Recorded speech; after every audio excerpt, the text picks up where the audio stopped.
কি গো হাসু ভাই, এখনই দোকান বন্ধ করলা যে? ভাবির কথা মনে পড়লো নাকি? দেখ রহমত, তোকে অনেকবার বলেছি আমি কিন্তু তোর থেকে বয়সে অনেক বড়। আমার সাথে সাবধানে কথা বলবি। আরে আরে হাসু ভাই, রাগ করো কেন? এখন বলো, তোমার দোকানে কি কলা পাওয়া যাবে? থাকবো না কেন, অনেক কলা আছে, কিন্তু তোমার জন্য আমার দোকানে কোনো কলা নেই। যতদিন পর্যন্ত আমার টাকা না পরিশোধ করতেছো ততদিন পর্যন্ত আমি কলা দিতে পারবো না। আরে হাসু ভাই, আমি কি কইছি যে তোমার টাকা দিব না?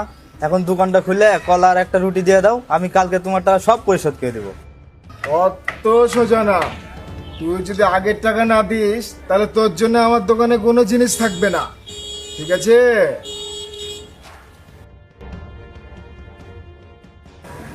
দাঁড়া, কালকে মজা বলছি।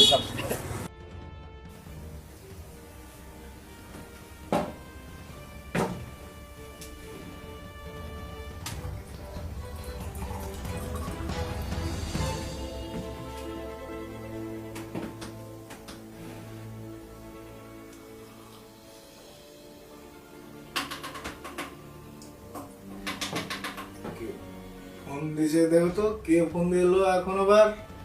একটু ফোনটা নিয়ে আসো।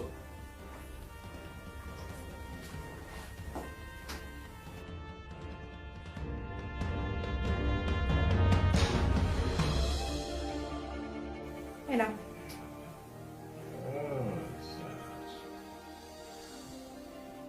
সালামু আলাইকুম ভাই। ওয়ালাইকুম আসসালাম।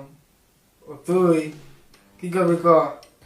ও ভাই, তেমন কিছু না। তোমার দোকানে কি কলা আছে? হ্যাঁ, কেন? ভাই একটা কাজ করো না, কলাগুলো তোমার পিছন দিয়ে ঢুকে দাও। এই কি বললি তুই? হ্যাঁ, শালা হারামি ফোনটা কাইটা দিছে। কে ফোন দিয়েছে? আরে বাদ দাও তো, আর গ্লাস পানি দাও।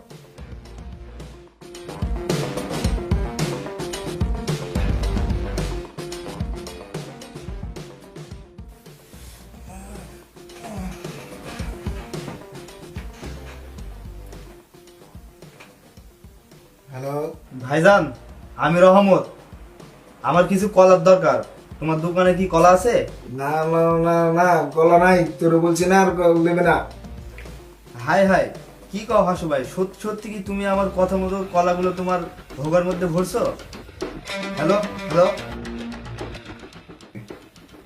শালা ফোনটা কাটে দিছে।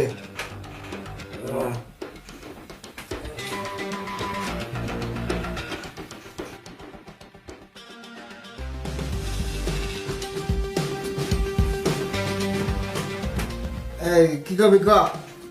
হাসু ভাই, তোমার দোকানে কি কলা আছে? আছে, আবার নাই, এবার কি করবি ক? কেন ঢুকাইছো আর বার করো নাই? সি সি হাসু ভাই। এরে ভাই, তুই আমার দোকানে কালকে আসিস, 14 বারিশ কলা খাস, কিন্তু আমার পয়সা দিতে হবে না।